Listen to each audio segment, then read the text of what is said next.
Hey there, fellow classic comic collectors. As always, I'm Scott Harris King, and today, first of all, welcome to my new temporary headquarters.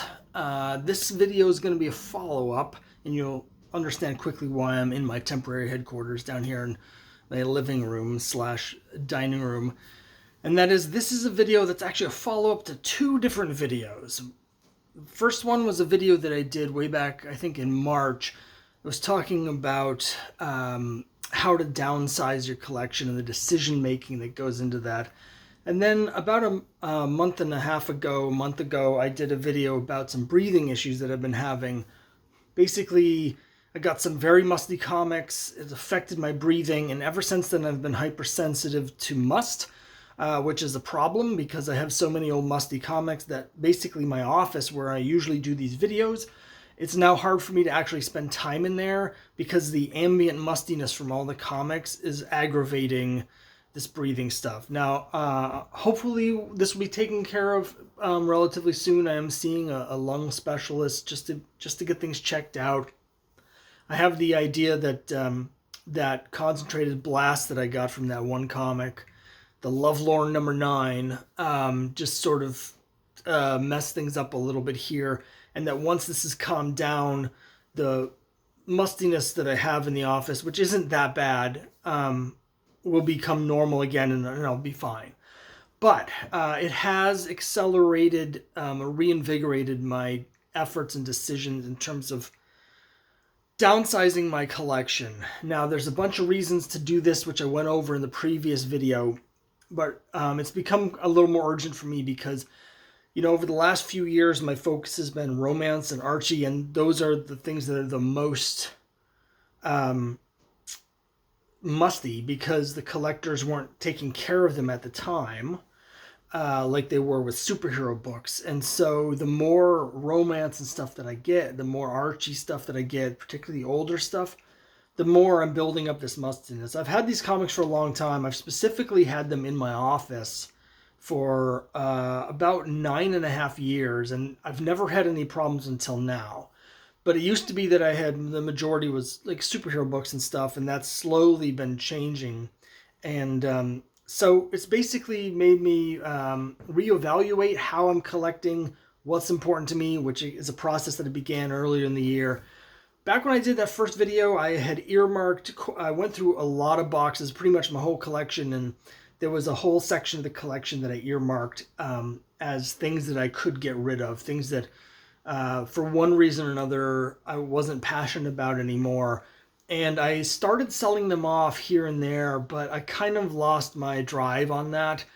And so what I've been doing over the last couple of weeks since I've been having breathing problems is the first step is I'm selling off all of those, and then I'm going to go through some of my romance and Archie stuff and decide what else to keep and what to get rid of. I'm going to have to reevaluate how I'm collecting comics as a result of this. And that's not necessarily a bad thing. I mean, one thing that's been happening is as I've been selling off stuff, it's been nice in terms of clearing up some mental space because there's a lot of runs that I haven't read yet and I've had for years and years, and it's sort of there's this weight in my collection. Like, I don't know, I need to hold on to these until I get around to reading them because I don't know if I'm going to like them or not, and I won't know until I read them. And some of those I've had for 10, 15 years, and so this is kind of like, you know what, I'm never going to read those. There's so many other books, so let's just get rid of those so I don't feel this burden of having to hold on to them.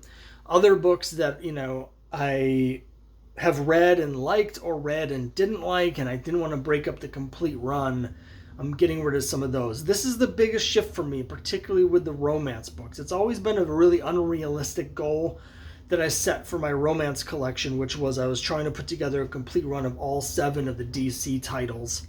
That includes the several titles that they had purchased from other companies. And that's like 900 some books, and includes like hundreds of books from the 50s and into the 40s, which are very expensive and hard to find. And there have been points where I wonder why I'm doing that, because as much as I like reading romance occasionally, the DC books in particular are very formulaic, often not that interesting. And so what I find is that I'm accumulating dozens or hundreds of romance books. Yes, it's cool to own them for the purposes of like research. If I'm doing a video, it's also cool to pull them out and look at the cool covers by the different artists. But frankly, a lot of the stuff I've been getting is stuff to check off the checklist. I've always been a completionist, and it's very hard to get out of the completionist mindset. When I started going into romance, I knew that was going to be a problem, and I had made the decision to change the way I collected for romance, where I had gone through and I identified key stories, key storylines, and key covers. And by key, I mean just things that are of interest to me. Covers that I really liked, and I made checklists, and I have been working on those, but somewhere along the way I also fell into this old habit of trying to put together these complete runs. And what I'm going to have to evaluate is basically go through that collection, and I'm going to be getting rid of a lot of them because I'm never going to complete those runs, and if I do, I'm never going to read them, and there is a certain amount of satisfaction just owning them. There's a certain amount of satisfaction buying them. There's a huge amount of satisfaction in checking those numbers off and completing the run. That's why I'm a completionist.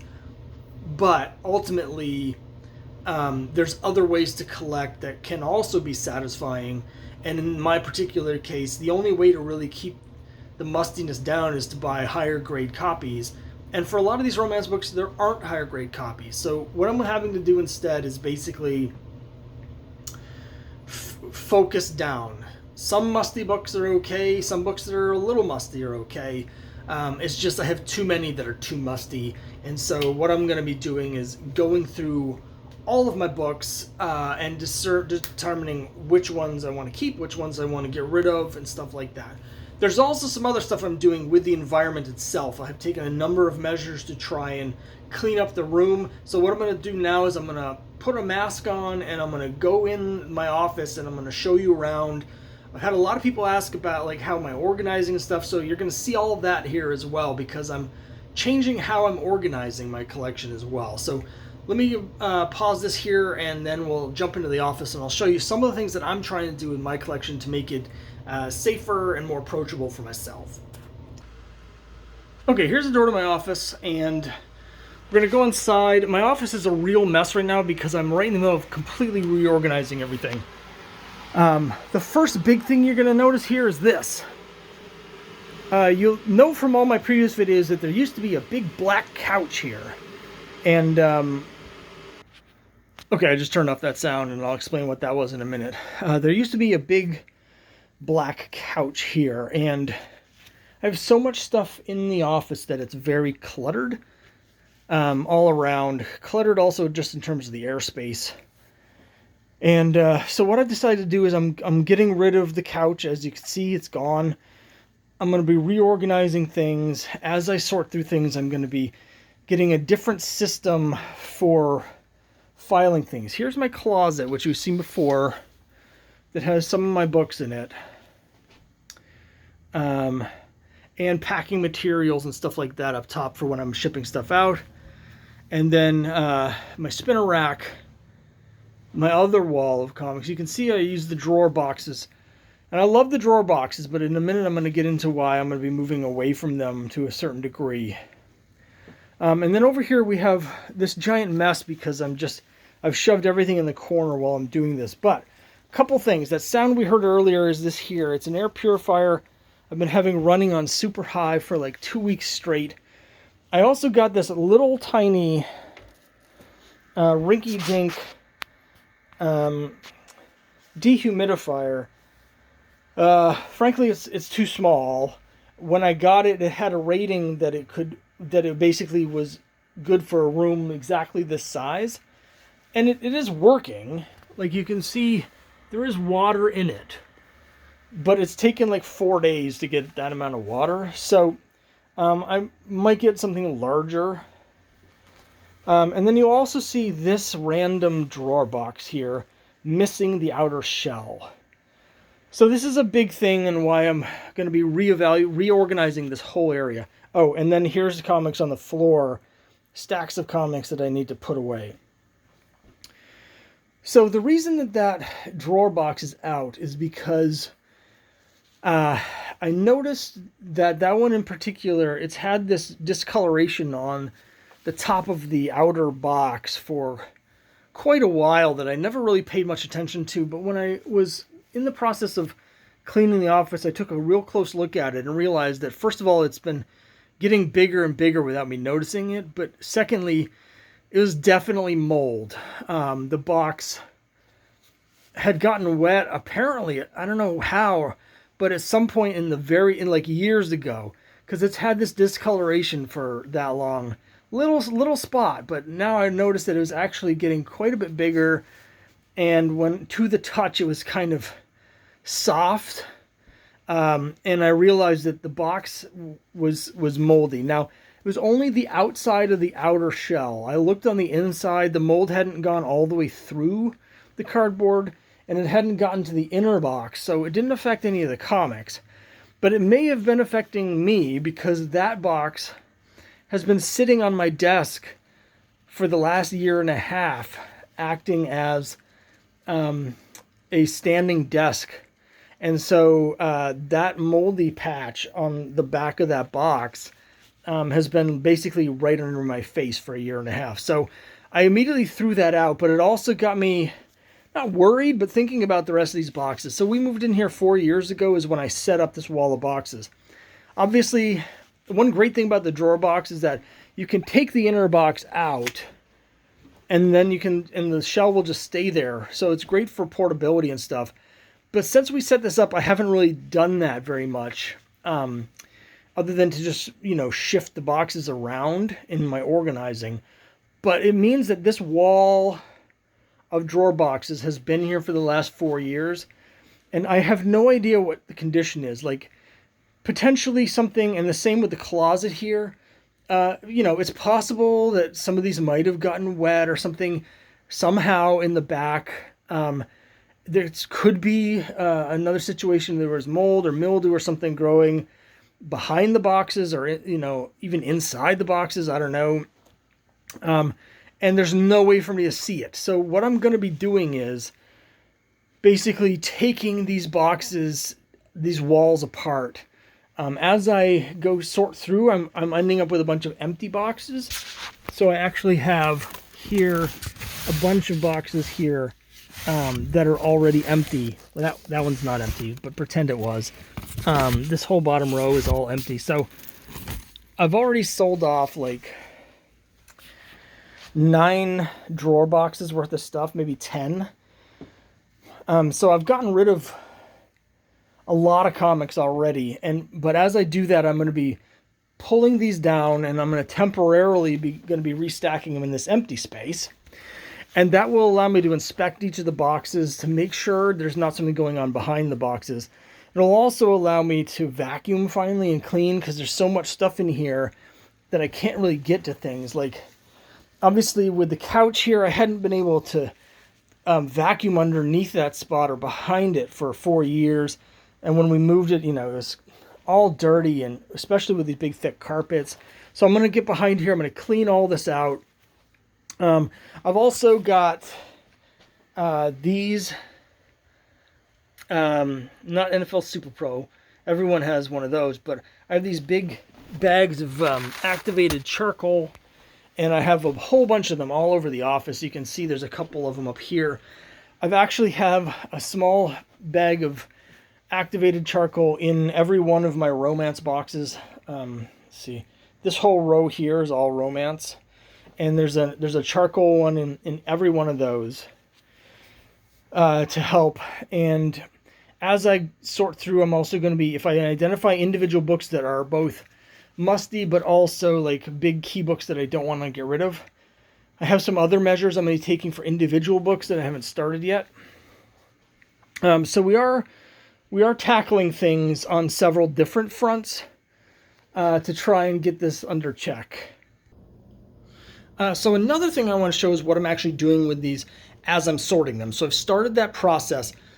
Another thing I'm doing to try and control the mustiness in my environment is when I have identified books that I'm getting rid of for whatever reason, either they don't fit my collection or they're too musty, whatever.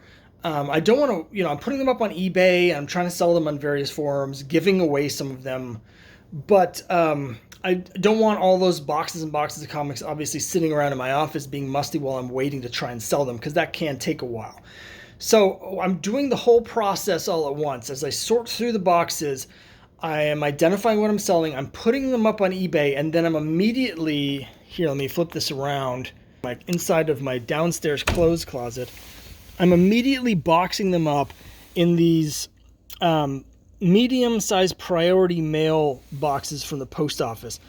If you have boards on your comics, these can hold about 50. Unboarded, I've gotten as many as 70 inside one of these boxes. So it's a great way to ship comics in bulk. And so I'm basically sealing them up, taping these all shut. And so whatever mustiness there is in these boxes is contained in the boxes. And then I've moved them again out of my office and down here into my closet. So now I've got like almost a dozen boxes of lots of comics that are packed up, ready to ship out as soon as they sell on eBay. And I'm continuing to go through. I've gotten through almost all of the ones that I identified back in March as ones I was going to get rid of. I'm packing those all up first. And then when I'm done with that, then I'm going to start sorting through the stuff like my romance. When I do that, I'll be doing a whole nother video about the process of sort of deconstructing my romance collection, because as you know from my previous videos, I love collecting the romance. So I have no intention of stopping collecting that. I'm just changing how I'm going to do it. And the first part of that is going to be figuring out what I want to keep and why I want to keep it. So I'm going to do a whole separate video when I get to that point. It may be a while before we do that. But over the next coming weeks and months, we're going to be seeing a lot of videos of me sorting through forgotten parts of my collection to decide what I'm going to keep, what I'm going to sell, stuff like that. So hopefully that'll be of interest to all of you. And that's the main reason that I'm really doing this video.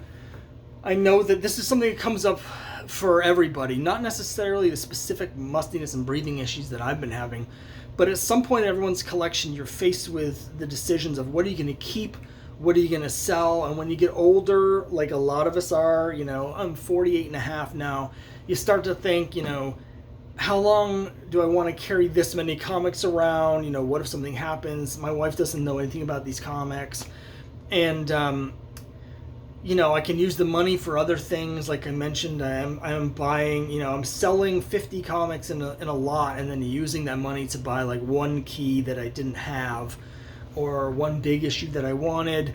And I'm going to be taking a lot of the money that I'm from selling these and putting them into hiring artists to make my own comics. So it's a changing of priorities, but it just, you know, I read something interesting in the CGC forums recently where a collector was giving advice and basically saying some advice he had been given, which was to always be turning over the bottom half of your collection. Don't necessarily agree with that, but that depends on how you're collecting and what you're collecting. Even for someone like myself, where I primarily collect to read and to get complete runs, my tastes have changed. You know, there's runs that I've sold off recently that I still have a lot of nostalgia for and love, but I know I'm never going to reread them. So I'd rather move them on to someone else that has a real passion for them now, the way I had a passion for them 25 years ago when I got them. They can enjoy them. I've already gotten my enjoyment and money worth out of it, and so I can sort of release these back out. It's been kind of freeing in a way to release, to get rid of this stuff. Even though I love some of it, it's just nice to sort of clean the mind out and refocus, because it's really made me figure out what it is that I want to collect. And that's, you know, that's what it all comes down to for me. You know, it's been really difficult with these breathing issues not being able to be in my comic room, because obviously I love spending time with my comics, and if I can't do that, it's a huge part of my identity. So I'm doing everything I can to make sure that I'll be able to enjoy these comics, even if I have to in the future enjoy them in a slightly different way than I've been enjoying them. That's what I'm in the process of. Is what is it that I really want out of my collection? How can I get that? Do I need this stuff? Whatever I don't really need, I'm getting rid of. It's very hard to break out of the completist mentality. Like I've sold off huge runs of comics in the past because I realized I couldn't complete them because of like one key issue. It's like I can't get that one issue, so I'm going to sell the other 400 in the run. I've done that because I just love the complete runs. But there are plenty of people that collect differently than I do, and I get tons of enjoyment. So I'm trying to make that mental shift into collecting in a different way that's healthier for me, literally and figuratively as well. And hopefully this is of some use to you guys that are going through this same thing. It's a lot of work, and it causes quite a bit of anxiety as well. But at the same time, like I said, it's kind of liberating. So I would suggest, just think about, like, when you're look at what you have and think, do I still love this? Is there someone else that would love it more? And so selling stuff off to someone else that's going to enjoy it, and then using that money to buy something new for yourself that you might enjoy more, is a great way to stay engaged in comics. So there's going to be a lot more videos about me sorting through my collection, and I'll have more updates on this in the future. Let me know down in the comments below what you think, if you've been through something similar. I know a lot of collectors who've sold off even their whole collections and gone to digital or gone to trades. People that I've ran into people online, and the way they collect is they have a collection of just 50 comics or just 100 comics, and anytime they get a new comic, they have to get rid of one to maintain the size of their collection. And that's an exercise that I don't think I could do, but that's the sort of thing that I'm doing. Is if I'm going to keep bringing this new stuff in, I'm going to be sending stuff out as well. So there's a lot of different ways. Let me know how you collect and what you think, and if you've been through a similar process, how you did it and how you felt about it. And we'll see what happens. So thanks very much for watching. I'll see you next time.